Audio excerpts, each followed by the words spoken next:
Hello.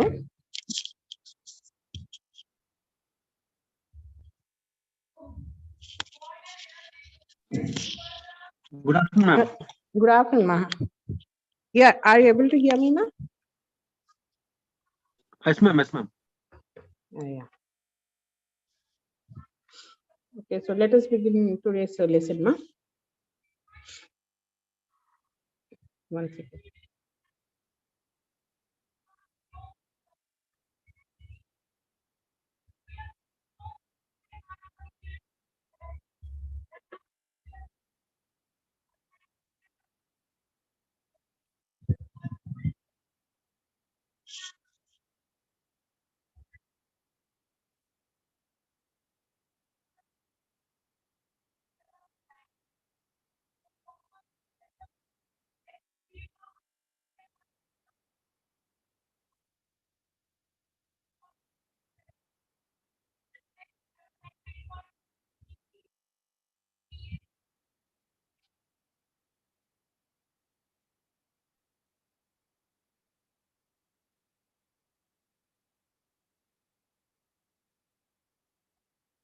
Are you able to see my screen, ma?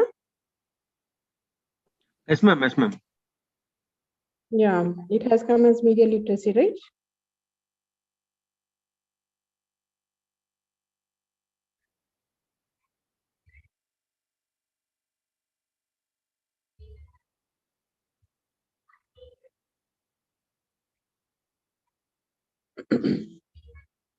Yeah. I have shared my screen.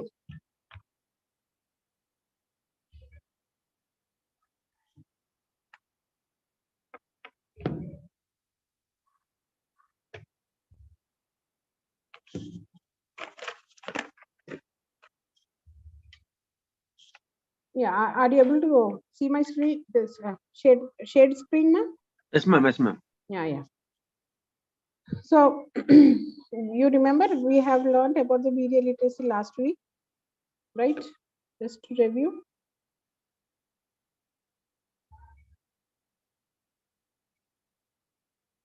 Yeah. So what did we learn? We learned about a media literacy that says,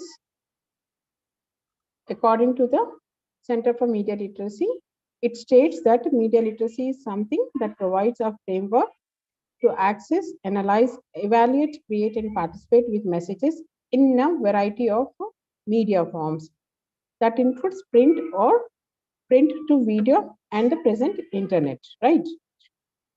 So in continuation to that one, today's topic is about media messages.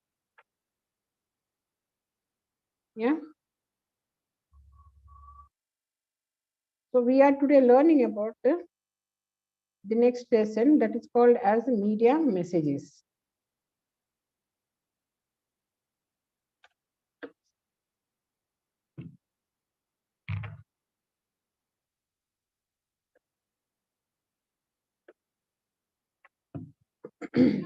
So in the as part of this lesson, we'll be learning about and try to understand what exactly the media literacy skills mean to. Yeah. Then we'll try to interpret the constructed messages or the media messages what are being we come across. Then we have to also talk about or interpret commercial text messages. So today's topic will be dealing this part, right? So as we understand, media literacy is about reading and understanding the signs that the media produces and manipulates. Yeah. We also understand that media is in a process of production of messages, and at the same time it might also construct the messages according to its target audience or according or it wants to put forward its intended messages, right? So here we can notice that media has or communicates to a larger audience. Yeah. So media operates in a cultural environment. It depicts cultural centric symbols of expression that individuals, groups, and society make use in our daily life. So, in a sense, we can say that media literacy practices and uses semiotic theory, which talks about the sign systems produced by the mass media to interpret them. Well, so what do you mean by semiotics? Semiotic is, yeah, semiotic is the study of signs, part of social life, and is used to refer to both traditions. So it involves the theory and analysis of signs, codes, and practices. Every sign represents different meaning, and we have to capture the idea of what the meaning is trying to signify. So semiotic could be like, for example, the symbols like road diversion, go straight, or rather we can say also these emojis and all those things what we use are also part of a semiotic. That means it is not a language, but it is a sign that is trying to express some kind of message. So that is a semiotic language. So what are the media literacy skills that we need? So when we say skills, skills are something like we develop or practice by using certain tools. So here, skills are something where we have to understand and we have to analyze, evaluate, and see that how the media messages are being forwarded or existing in the environment. We see that media literacy skills are used in a conscious effort. It is not that it has been as we see in this interpersonal communication, A is talking to B and B is talking to A. So there is something automatically when we see we talk to them. But whereas in the medium thing, it is we notice and it is to understand that it is a conscious effort where you need to have a high ability to understand it, right? So here we notice that to understand to become a media literate, what are the skills you need to have? So the first one is analysis skills, where you try to understand or break down the message into a meaningful element. Yeah. The second one is evaluation, the skill where you have to evaluate, where you have to judge the meaningful element that you have understood. Yeah, so that a judgment can be made comparing when compared to your message element. You need to judge whether the element is right to the context or not. Then we have grouping skills. We need to have a grouping skills. So this skill determines which elements are alike and determine to which group it belongs to. Then it is about the induction. This skill is inferring a pattern across small sets of elements, then generalizing the pattern. So it is only for in this induction is been done for a specific element or with some other intended messages. Then we have deduction skill. So when we talk about deduction skill, it is the skill of using general principles to explain particulars. So that you should try to explain what exactly it is the message is trying to talk about. Then we have synthesis, the skill of assembling information elements into a small structure to reveal new relationship among the elements. Then you have abstracting skills. So creating a brief, clear and accurate description, capturing the essence of message in smaller number of words than the message itself. So it's an abstract. So we understand that to be a media literate, these are the skills we need to have. Those are first analysis, evaluation, grouping skills, induction, deduction, synthesis, and abstracting. Yeah. So In order to become a media literate, it is important to start with these skills and analyze and start understanding those and break the message so that it is being easily understood. So how can we take an example? So for if you are looking for at a magazine, you'll have an advertisement that will grab your attention. Yeah, try to see what. So as a media literate, what are you supposed to do? You are supposed to see the advertisement that is grabbing your attention a little more closely and see what they are trying to sell you. So what you try to do? You try to analyze, are they clothes, a wristwatch, or it is something deeper? Perhaps they are telling to sell you something. Maybe they are showing you what you should aspire to be. Sometimes when we see generally how it is, when generally when they talk about Miss World or Miss Universe, we generally try to aspire. So, is the message trying to aspire you? So, slowly, what are you supposed to do as a media literate? Breaking the message down in an understandable pattern is what you have to, decide on. So, that is how, you need to have a media skills or as part of a media literate, you will be seeing. So, hereafter, whenever we look for a media message, it could be of advertising or it could be of publicity or it could be of any political communication or it could be on a social media. So you need to analyze on the above skills what we have discussed now. Then we at the same time we also need to analyze and evaluate media content. So why we have to do? Because we consume, so our consumption of media messages in today's world is very much, it's enormous rather. Yeah. So we are living in an era with a vast library of information, rather information loaded. We are in a world of information overloaded.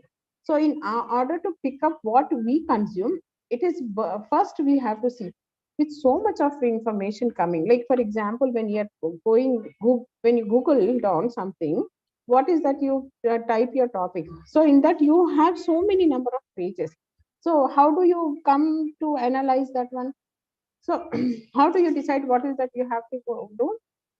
So as a media literate, what we try to do is that, first we pick up the piece which we are intending to understand. So you analyze a piece of media message and then take a note of its relevance, its accuracy, and whether it is biased or reliable content we will be taking care of. So as a media literate, when you are in a world of information overloaded, you have to see and follow that first you analyze a piece of media message, then take a note of relevance and understand its accuracy and look whether it is biased or reliable content or not. This skill is referred to as media analysis and encompasses all research involved in fitting a piece of media message. So this skill is basically, part of the research involved in understanding a piece of a media message. So what you do by analyzing? By analyzing content, you determine what the purpose of the content is and the potential impact the media content may have, right? So here, as part of the analysis, you are determining what the purpose of the content is and what is the potential. Yeah, you try to understand what is the potential and the potential impact of the media content. So here we see that media literacy is very closely tied with critical thinking. Yeah. So in a nutshell, we can say that, whenever you are trying to become a media literate or part of a media literacy, you need to have a critical thinking because it is an essential skill to drop media content. So the more critical thinking you have, the more easy it is for you to analyze and evaluate the media messages. Then the second part is how to create a content. Yeah, we know that in today's world, creating a message has become an easy task, right? So some of the ways we contribute to the media is like, for example, blog posts, YouTube videos, podcast, and social media posts. So taking in, if you observe all those things, we understand that it's very easy for us to take up, or to create a content. So with a strong understanding of media literacy, you should be able to create online content with good intention and add to the wealth of helpful media available. So now that we are having, see, there is so much of information, but sometimes when we try to search, we don't get it, the proper information, because the content is not created with good intention, or or helpful in the online media or something. So when you are trying to create a content of your media message, you have to take note that your content is having a good intention and add to the wealth of helpful media. Yeah, you could even use media outlets to try and educate others on why media literacy is important. By creating your own media, what happens is you will develop your media literacy skills along the way. Now, the ability to act on your knowledge is also very important as part of your media skills. So, making a change in your life based on a reliable source uh, should be acting on your media literacy knowledge. So that means you need to you need to have an ability to act on your knowledge. Here, for example, making a change in your life based on a reliable source of media, like if you're changing lifestyle or something that you were persuaded, or you were where the source was the media message, yeah, you should apply your media literacy knowledge also. For example, if a reliable source shares information about a world issue and you volunteer to help the cause, that's precisely acting on your media literacy knowledge. Yeah. So, in a simple words, we can say that if you have got something issue that is of your own interest or something, then you act according to your knowledge and try to work according to that. Either you can be part of that cause, or you can volunteer that cause, or you can pass the information to the concern whom you know. So, this is how you should use your knowledge while you are talking about media literacy. Then how to become a media literate is also to be understood. So let us let us understand how to become a media literate. So the first is educate yourself on the media literacy. Yeah, here when we say educate yourself, that means you already know what it is, but you need to have enough knowledge and develop your skills with a continuous and learning, because media literacy is something a continuous and learning process. So you have to continuously develop your knowledge. So then next is practice your skills. So considering the amount of media we are exposed here to each day, it is impossible to analyze every single piece of media in depth. Yeah. However, we see that the more you practice, the more media literacy skills you learn. So the better you will be at analyzing and evaluating. So the more we know that we are in an explosion of information world, but then see that in that the more the practice makes everybody perfect, as we say. So similarly, the more you practice your skills, the more you will be able to understand the become a media literate. What happens is that the more you practice, you get a critical eye for the media and the consumption of the news, and thus it will become for you, it will become a healthier practice in your life to understand what is media and what are the messages, and you can understand the constructed messages, or intended messages. So you will be in a position to understand that one. Then part of being a media literate, you should make a conscious effort to assess the media you consume. You need to question the media you are consuming. Yeah. So you have to ask some key questions about the media you come across. By doing so, what happens is that you will find out the intent of what you consume and determine whether or not it is worth consuming or not. Yeah. For example, how do you question yourself? Like, let us take an example. What is the purpose of the content? Yeah. Then you will try to question that who it is geared towards, or it is towards a targeted audience or a specific audience. Or you can question in a sense, how could this be interpreted by different audiences? Has the information come from a reliable source or not? What information has been left out? So this is how you check and question the media what you consume. So we see that there is a future for a media literacy. So why we need to have a media literacy? Because we understand that media literate is a great skill to have. What does the future hold for the media literacy as a whole is that seeing the media continually growing and advancing, there's a lot to keep with it. Platforms such as artificial intelligence devices and virtual reality headsets are now commonly used in households despite being relatively new. So the way you approach media will depend on the way it is presented. So new media presents new opportunities and comes with attached risk. So we see that the future of media literacy is, there's a huge potential for the and a need for the media literacy, because with the growing of the and the advancement of the technologies and platforms such as artificial intelligence and virtual reality, and that to becoming a part of our households, we have to develop a proper approach to understand what the media is, because when they are coming with the technology, and when there are so many opportunities, where we cannot rule out the attached risk to the media messages that are coming towards us. So therefore, we see a good future for the media literacy. Then algorithmic literacy. Now, what is this? This new concept comes from the algorithms that websites and applications use to provide you with specific media needs, right? Algorithm is something where we check for that particular word and you get it. No? So that is called as algorithm. So this new concept stems from the algorithms that websites and applications use to provide you with specific media needs. A lot of content that is present to you online is shown to you based on previous activities and habits. So algorithm literacy is the ability to understand that the things shown to you are based on algorithms.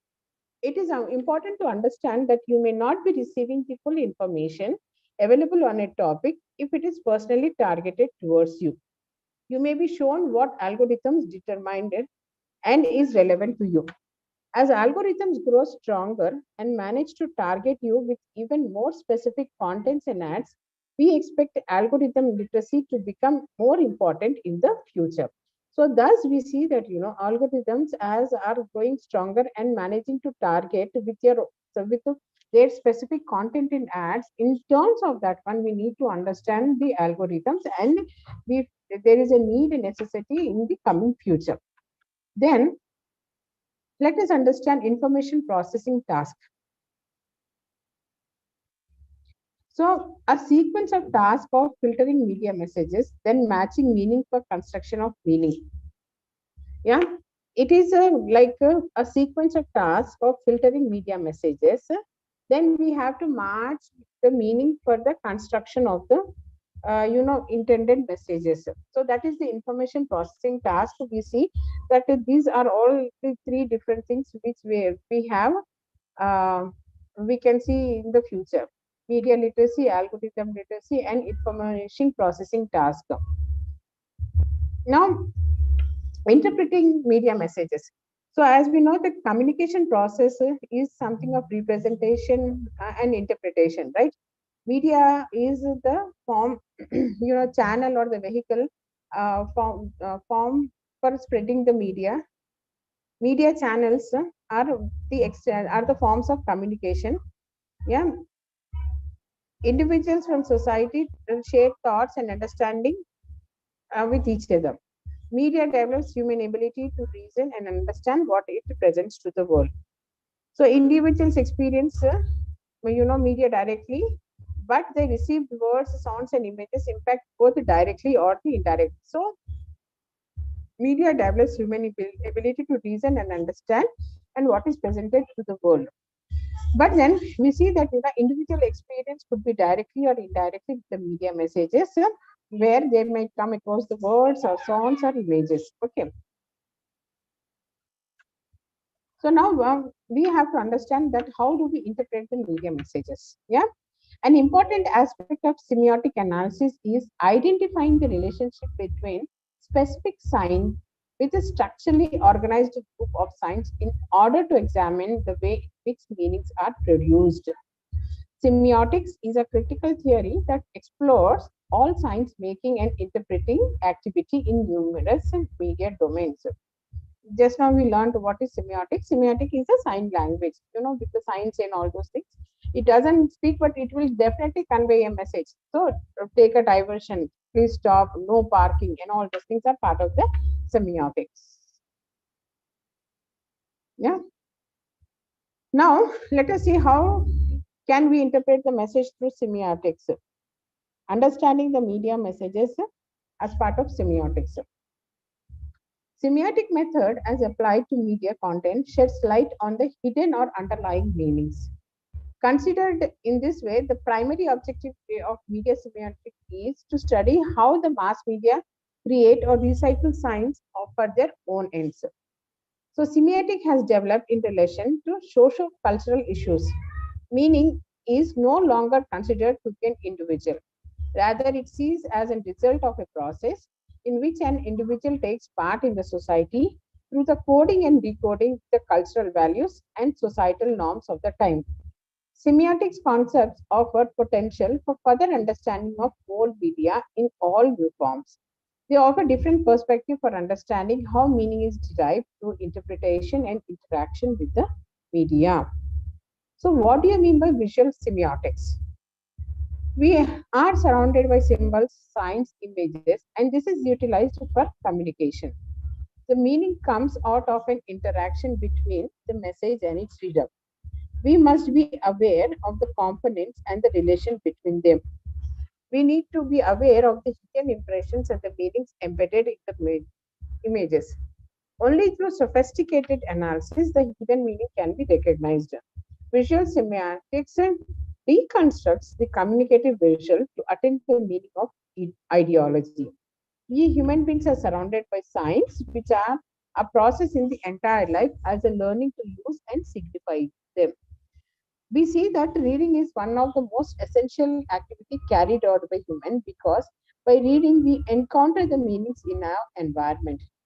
When we take the example of newspaper and magazine, we are aware of the visual semiotics which can identify by the signs and symbols or picture. We can immediately identify the logo of any brand. Yeah, this is how semiotic works in and around us. It can be read, analyzed by the skills of the reader.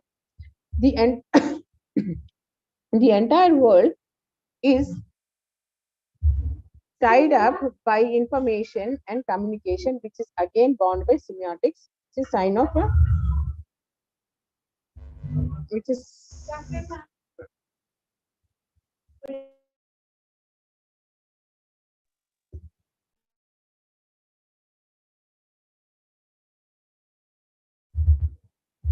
yeah, just one second.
Hello.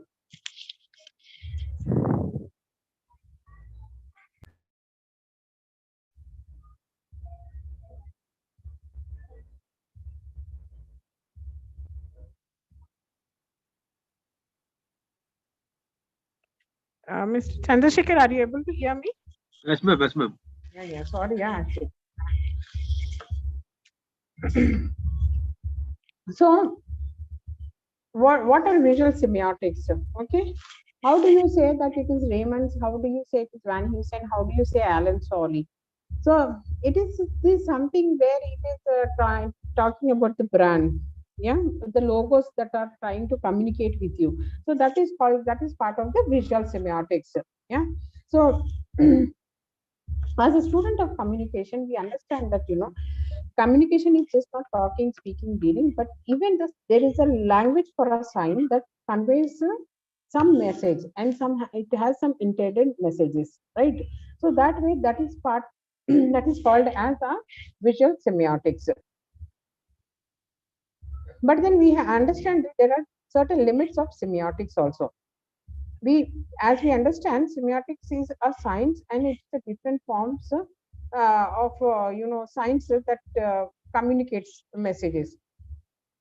So, so signs are absorbed by different aspects such as logics, linguistics, philosophy, biology, and sociology.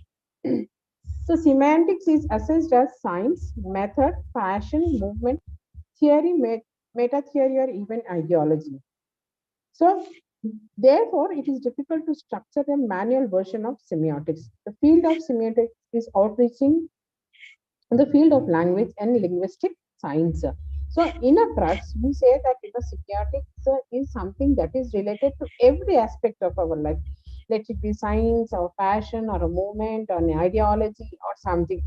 If you go see in disciplines like logics, linguistics, philosophy, biology, and sociology, even we see that there is a semiotic that language that is being used.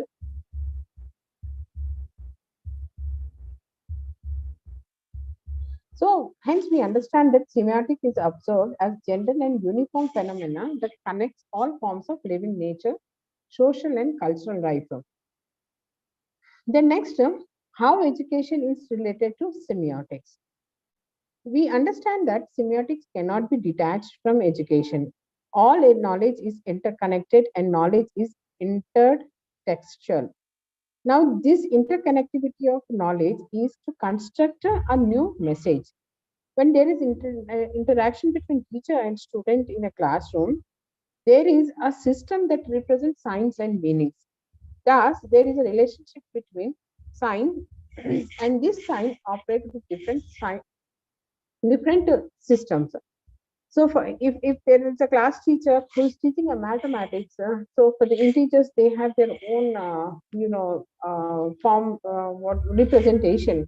So the sign of plus or minus or multiplication or division. So what are they trying to convey? They are trying to convey some kind of a message and some kind of the process to be taken up. So every sign contains multiple meanings. The meanings change from culture to culture. According to Smith-Shank, reasoning for sign to sign in semiosis is the subject and matter of semiotics. Semiotic is nurturing of semiosis within unlimited arena of sign. The learning is a lifelong process. It is related to how we think. Popular culture among students is they have broad knowledge about recent technology. Smith-Shank states that all thinking process involves science and it is connected to a triadic relation. The meaning involves understanding what is the triadic relation. That means it involves understanding, thinking, and making connection. So, according to Smith-Shank, he says that all the thinking process involves science, and if they are connected in the process of explain the meaning like understanding, thinking, and making connection. Then ideology. And what is ideology? Ideology is a particular view. And ideology as a system of talks, yeah, where we have system of talks, values, attitudes, and belief, which an individual, group, or society holds to be true or important. And they are shaped by a culture or a society. Yeah, ideology is decidedly a complicated term with different implications depending on the context. So, like we have political ideologies. So, how political parties differ because of the ideology. So, they are totally a you know complicated term with different implications. Yeah. So, in everyday language, it can be like ideological, since the label suggests rigidity in the face of overwhelming evidences in contradicting to one's beliefs. So when we come across somebody's ideology, we may not like it because we will see you have your own belief, or they have their own beliefs. So contradictory of the beliefs is something related to ideology. Ideology is related to the concepts such as worldview, belief system, and value, but it is broader than those terms. It refers not only to the beliefs held about the world, but also to the basic ways in which the world is defined. So, ideology is not just about politics, it has a broader and fundamental connotation. When we examine the ideology of media, we are not so much interested in the specific activities depicted in a single newspaper, movie, or songs in the broader system of the meaning which these depictions are a part of. We talk when we see in terms of media or examine the ideology of media,